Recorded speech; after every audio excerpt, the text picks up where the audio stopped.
Olá, amigos. Estamos mais uma vez aqui, juntos, para o nosso estudo em grupo do livro Nosso Lar. Temos hoje o capítulo 20, Noções de Lar. Desejando colher valores educativos que fluíam naturalmente da palestra da senhora Laura, perguntei curioso: desempenhando tantos deveres, a senhora ainda tem atribuições fora de casa? Sim, vivemos numa cidade de transição. No entanto, as finalidades da colônia residem no trabalho e no aprendizado. As almas femininas aqui assumem numerosas obrigações, preparando-se para voltar ao planeta ou para ascender a esferas mais altas. Mas a organização doméstica em nosso lar é idêntica à da Terra? A interlocutora esboçou umas faces muito significativas e acrescentou: o lar terrestre é que, de a muito, se esforça por copiar o nosso instituto doméstico. Mas os cônjuges, por lá, com raras exceções, estão ainda a moldar o terreno dos sentimentos, invadido pelas ervas amargosas da vaidade pessoal e povoado de monstros do ciúme e do egoísmo. Quando regressei do planeta a última vez, trazia, como é natural, profundas ilusões. Coincidiu, porém, que da minha crise de orgulho ferido, fui levada a ouvir um grande instrutor no Ministério do Esclarecimento. Desse dia, de nova corrente de ideias me penetrou no espírito. Não poderia dizer-me algo das lições recebidas? Indaguei com interesse. O orientador, muito versado em matemática, prosseguiu ela, fez-nos sentir que o lar é como se for um ângulo reto nas linhas do plano da evolução divina. A reta vertical é o sentimento feminino, envolvido nas inspirações criadoras da vida. A reta horizontal é o sentimento masculino, em marcha de realizações no campo do progresso comum. O lar é o sagrado vértice, onde o homem e a mulher se encontram para o entendimento indispensável. É o templo onde as criaturas devem unir-se espiritual antes de corporalmente. Há na Terra agora grande número de estudiosos das questões sociais que aventam várias medidas e clamam pela regeneração da vida doméstica. Alguns chegam a asseverar que a instituição da família humana está ameaçada.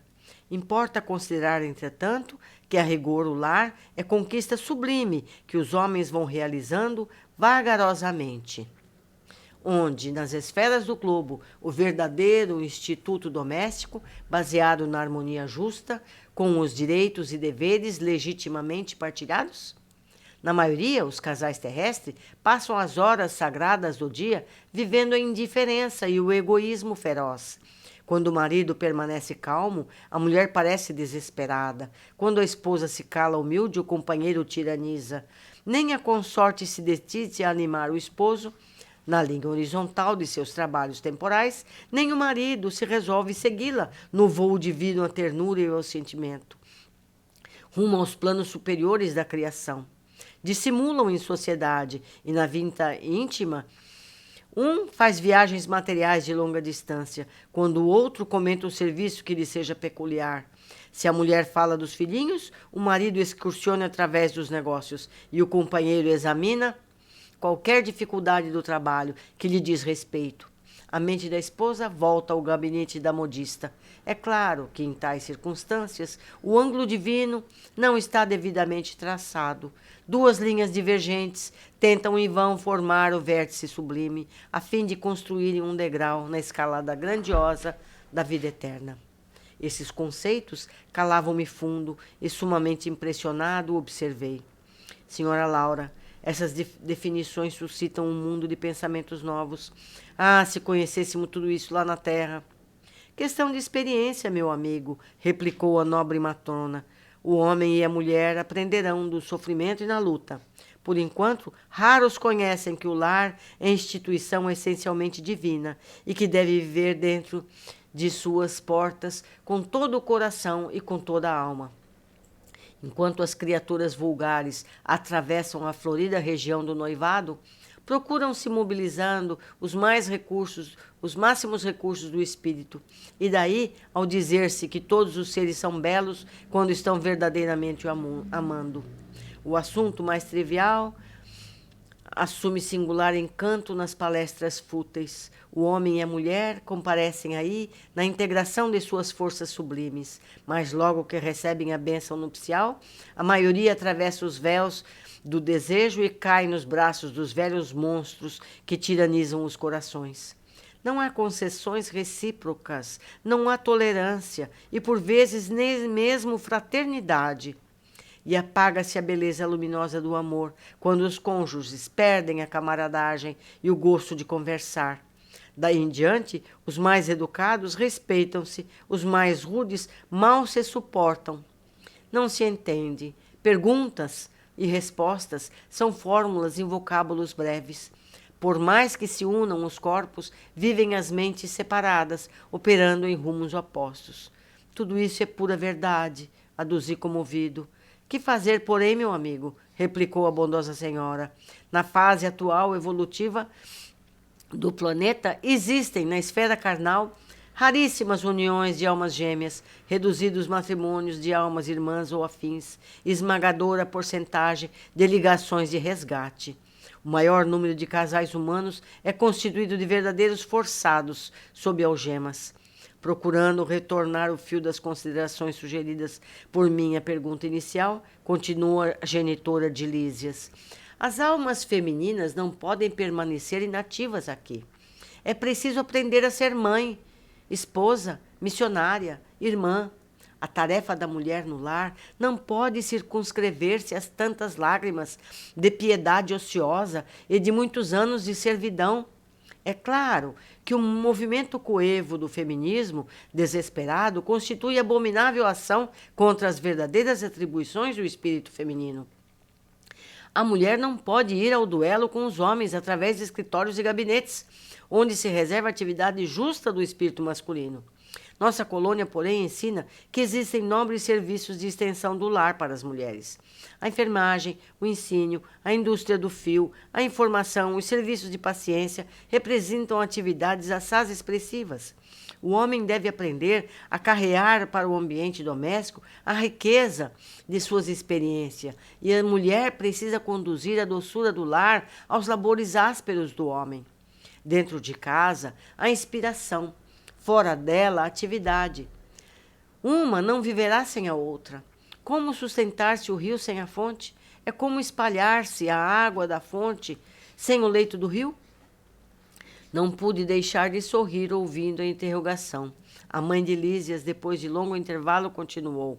Quando o Ministério do Auxílio me confia crianças ao lar, minhas horas de serviço são contadas em dobro. O que lhe pode dar ideia da importância do serviço maternal no plano terreno. Entretanto, quando isso não acontece, tenho meus deveres dioturnos nos trabalhos de enfermagem, com a semana de 48 horas de tarefa. Todos trabalham em nossa casa, a não ser a minha neta convalescente. Não temos qualquer pessoa da família em zonas de repouso. 8 horas de atividade no interesse coletivo. Diariamente. É programa fácil a todos. Sentir-me-ia envergonhada se não executasse também. Interrompeu-se a interlocutora por alguns momentos, quando me perdia em vastas considerações. Vejam só, meus amigos, quantas lições. Vamos ver essas observações de hoje. Primeiro, é uma cidade de transição. Ninguém vai para o nosso lar para ficar lá indefinidamente. Vai para aprender, acertar-se e seguir em frente, seja para as zonas mais altas, seja voltando à terra.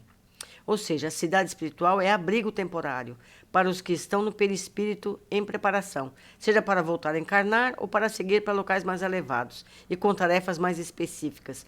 No período de permanência, as pessoas se ocupam com atividades de manutenção e auxílio. Estudam o que for necessário ao aprimoramento. Segunda observação, as estruturas sociais também são mais aprimoradas no plano espiritual, como tudo por lá.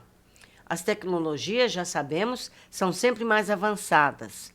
Nós que vamos copiando os progressos do mundo espiritual. Terceira observação, os relacionamentos conjugais. A descrição que Laura faz é mesmo o que vemos na maioria dos relacionamentos. Enquanto as pessoas não têm um vínculo formal, ou seja, enquanto é fácil desistir um do outro, as pessoas se mantêm observando os interesses um do outro, partilham as atividades, os interesses. Mas logo que um contrato civil é estabelecido, as tendências individuais passam a prevalecer. Os interesses individuais começam a falar mais alto. E a relação, que antes era de empatia, um querendo agradar o outro, começa a se transformar em egoísmo. Os interesses pessoais começam a ser mais importantes que o bem-estar do casal ou familiar. E a relação começa a se desgastar. Precisamos entender que o lar, a família, é onde aprendemos a ser solidários, cooperativos, pois se não somos capazes de ser fraternos entre as pessoas que dizemos amar, que convivem sob o mesmo teto, como poderíamos ser para os outros estranhos? Todos conhecemos pessoas que nos parecem exemplos de fraternidade e solidariedade, mas dentro de casa são tiranos egoístas. E nós, como estamos nos comportando com nossos familiares? Vale observar que a responsabilidade da manutenção de uma relação familiar saudável é de todos. Se uns abusam da prepotência, o outro aceita esse abuso por interesses também egoístas, para que o casamento dure, aceita a prepotência do outro, quando o certo seria, desde o início, buscar que o relacionamento seja o mesmo de antes. O mesmo podemos observar em relação com os nossos filhos. Muitos pais se julgam donos dos filhos, quando, na verdade, nossos filhos foram postos sob a nossa guarda temporariamente, para serem educados e amados, para serem pessoas boas em evolução. Muitos pais ou superprotegem, mantendo o filho incapaz de se cuidar e gerir-se, ou são prepotentes, formando o indivíduo submisso ou revoltado. As duas formas são resultado do egoísmo. Precisamos rever os sentimentos que nos movem, fazer ao outro o que desejamos que nos façam. É a regra de ouro em todos os relacionamentos. O trabalho, todos devemos ter observações, seja no lar ou fora dele. Laura cita 48 horas de trabalho semanal. Vocês viram, meus amigos, como tudo é muito semelhante? Mais uma vez, temos muito a meditar.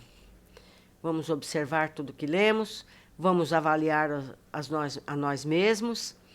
E, por favor, se encontrarem algum esclarecimento que não foi abordado, alguma coisa interessante que vocês gostariam de discutir mais, por favor, seja no Facebook, seja aqui no YouTube, seja no nosso encontro pessoal. Aguardo as considerações de todos. Um abraço e até a próxima.